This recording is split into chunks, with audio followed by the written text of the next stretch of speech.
дар чаҳорчӯби ҷамъи маълумот аз довталабҳои раводиди Иёлоти Муттаҳидаи Амрико, ҳукумати ин кишвар пешниҳод кардааст, ки хоҳишмандони сафар ва муҳоҷират ба Амрико дар бораи ҳуввияташон дар шабакаҳои иҷтимоӣ иттилои муфассал пешкаш кунанд. ин пешниҳод 30 март аз сӯи Департаменти давлатии Иёлоти Муттаҳидаи Амрико матраҳ шуд.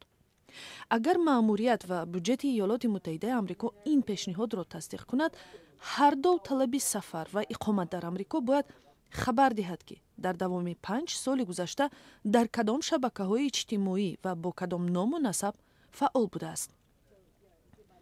иттилои дастрасшуда барои ташхиси амиқтари ҳуввияти довталабҳо истифода шуда ба арзёбии парвандаҳои тахминан 14 миллион 700 ҳазор нафар таъсир хоҳад гузошт.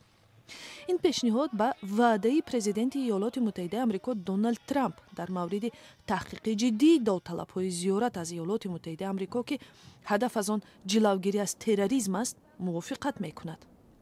бар пояи дастуре, ки моҳи майи соли гузашта тасвиб шуда буд, ходимони консулгариҳои амрикоӣ маълумот оиди фаъолият дар шабакаҳои иҷтимоиро фақат аз афроде талаб мекарданд, ки дар робита бо терроризм ва амният афроди мавриди нигаронӣ маҳсуб мешуданд.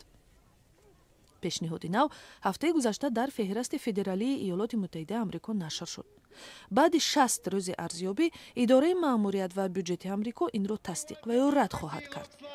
ҳамин тариқ дар ҳоли тасвиби ин пешниҳод довталабҳои визаи Амрико бояд тамоми рақамҳои телефонӣ, имейл ва сафарҳои хориҷии 5 соли гузаштаашонро ошкор кунанд.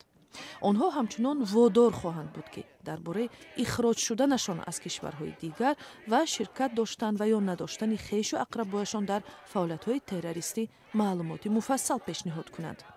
ходимони Департаменти давлатии Иёлоти Муттаҳидаи Амрико мегӯянд, эҳтимол дар оянда аз довталабҳои визаи дипломатӣ ва расмӣ низ иттилои иловагӣ дархост шавад.